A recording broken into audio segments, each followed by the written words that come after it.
बिस्मिल्लाहिर्रहमानिर्रहीम अस्सलामुअलैकुम रहमतुल्लाह। Army chief general Asim Munir आखिरकार उनका जो नोटिफिकेशन था बतौर CDF यानी कि चीफ ऑफ डिफेंस फोर्सेस, वो नोटिफिकेशन आ गया है और उसके मुताबिक अब वो 5 साल के लिए बाकायदा तौर पर CDF बन गए हैं, चीफ ऑफ डिफेंस फोर्सेस बन गए हैं और साथ ही साथ आर्मी चीफ भी बन गए हैं।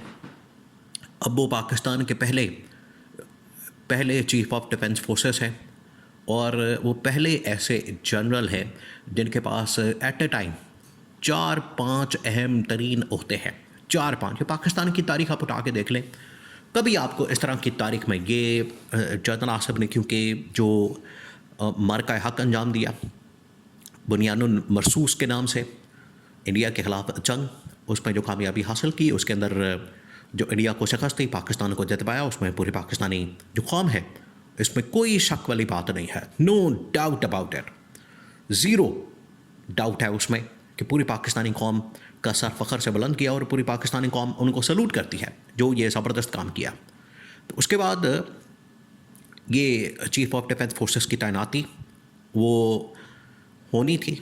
उससे पहले उनकी जो तैनाती थी फील्ड मार्शल के ओहदे के ऊपर तरक्की दी गई। उसके बाद अब ये सारा मामला, अब हामिद मीर के शो के अंदर असल में ये उस वक्त ब्रेकिंग न्यूज़ आ गई और सबसे पहली जो खबर है वो नोटिफिकेशन जो ट्वीट किया वो भी हामिद मीर की जानिब से किया गया। बड़े क्रेडिबल जर्नलिस्ट, बड़े ही ज़बरदस्त किस्म के सहाफ़ी, उन्होंने ये ट्वीट करके पूरी सिचुएशन को क्लियर कर दिया।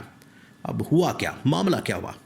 सबसे पहले तो आप इस बात को समझे कि नोटिफिकेशन के ऊपर ये पिछले तकरीबन कोई हफ्ते 10 दिन से जो बात हो रही थी, जिस तरीके से नोटिफिकेशन के अंदर एक ताख़ीर की गई उसको इशू करने में, उसको जारी करने में, और उसके अंदर जो कहानियाँ बनाई गई, मामला चलाए गए, वो तमाम की तमाम चीज़ें अपनी जगह पर मौजूद हैं। और आने वाले दिनों में देखिए, अभी तो सिर्फ एक तैनाती हुई, देखिए ये तैनाती जो हुई है ये फंस गई। अब सीन जो हो रहा था, सीन ऐसा बन गया था कि ये तैनाती या नोटिफिकेशन बड़ा ज़रूरी था, नागुज़ीर हो चुका था, क्योंकि उसके ऊपर जो बातें हो रही थी, उसके ऊपर जो कहानियाँ सुनाई जा रही थी, उसके ऊपर जो मामलात सामने आ रहे थे, उसके अंदर जो सियासत आ गई थी, ये सबसे बड़ा मसला।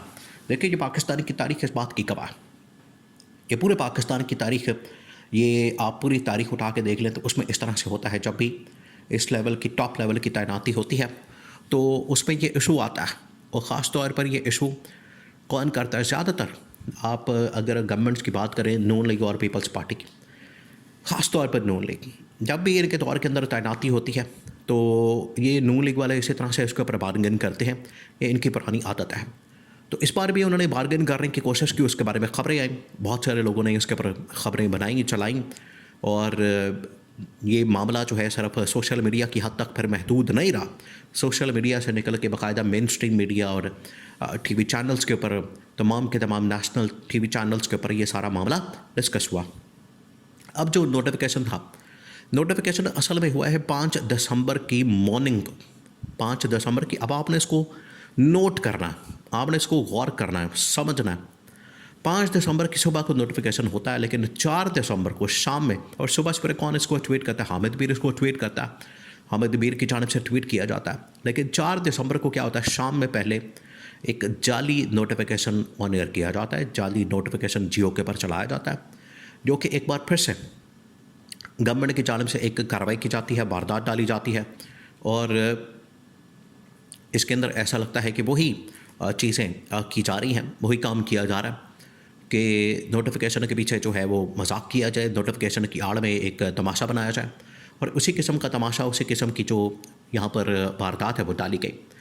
तो जाली जो नोटिफिकेशन जारी किया गया नोटिफिकेशन, उसके ऊपर तो बाद में इन लोगों ने माफ़ी मांगी, बाद में इन लोगों ने वहाँ पर इसके बारे में ख़बरें भी चलाई कि हम इसके ऊपर माज़रत करते हैं, माफ़ी मांगते हैं कि ख़बर जाली चली। उसके बाद फिर ठीक एक घंटे बाद वहाँ से होता यह है कि तमाम TV चैनल्स के ऊपर ख़बर चला दी जाती है कि जो समरी है वज़ीर आज़म हाउस से ऐवान सदर पहुंचा दी गई है, और ऐवान सदर के बाद वहाँ से तकरीबन को आधे पौने घंटे बाद वहाँ से नोटिफिकेशन निकलता है, और फिर वहाँ से समरी अप्रूव होती है। ये समरी है।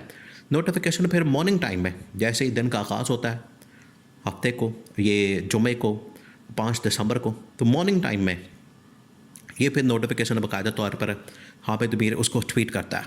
तो ये कन्फर्म हो जाता है कि ये अब तैनाती हो चुकी है बतौर CDF, बतौर army chief, chief of defence forces की भी और आर्मी चीफ की। देखें, अब आप इस बात को समझें कि ये जो CDF की तैनाती हुई है, इसके ऊपर पूरा पाकिस्तान भी और दुनिया के अंदर भी बात हो रही है कि आखिरकार इसकी ज़रूरत क्यों पेश आई।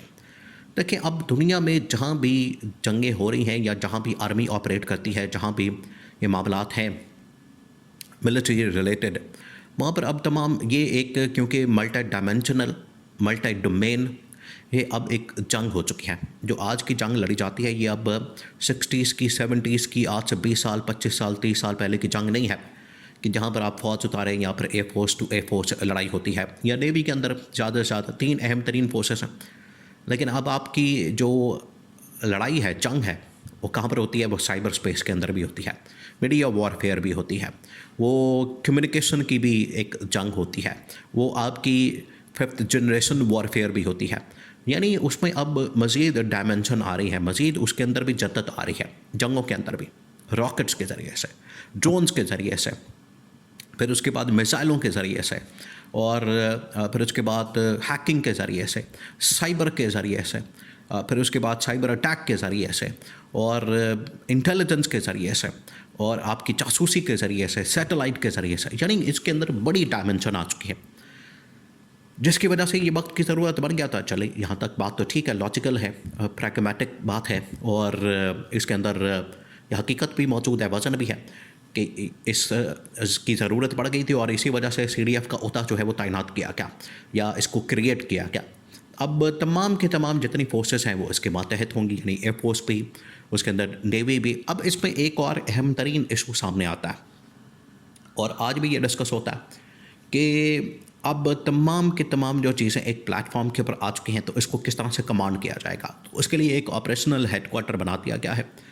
ऑपरेशनल हेडक्वार्टर जो है वो तमाम की तमाम जो फोर्सेस हैं उनकी कमांड करेगा, उनके ऑपरेशन की निगरानी करेगा, उसकी जांच पड़ताल करेगा, और फिर वहाँ से तमाम के तमाम जो अहकामात है ऑपरेशंस के, वो जारी किया जाए। तो ये कैटेगोरिकली एक बड़ा ही सोफिस्टिकेटेड किस्म का ऑफिस बना दिया गया है CDF का, चीफ ऑफ डिफेंस फोर्सेस का। उसके अंदर ही फील्ड मार्शल, आर्मी चीफ, उसके अंदर ही फिर डिप्टी आर्मी चीफ, और उसके अंदर ही एयर चीफ, नेवी चीफ, तमाम ऑफिसर्स। फिर उसके अंदर ही स्ट्रेटेजिक कमांड के सरबराह चीफ, और ISI के चीफ, और डिप्टी आर्मी चीफ। ये 6-7 अहम तरीन पोजीशन जिनको एक प्लेटफॉर्म के ऊपर खड़ा करके एक छत के नीचे ला दिया गया है। ये था असल मकसद इस तैनाती का, इस अहम तरीन अपॉइंटमेंट का, इस ओहदे का। और ये 5 साल के लिए आर्मी चीफ भी, और फिर उसके बाद CDF भी, चीफ ऑफ डिफेंस फोर्सेस भी, 5 साल के लिए। तो ये 2030 तक अब मामला चलेगा।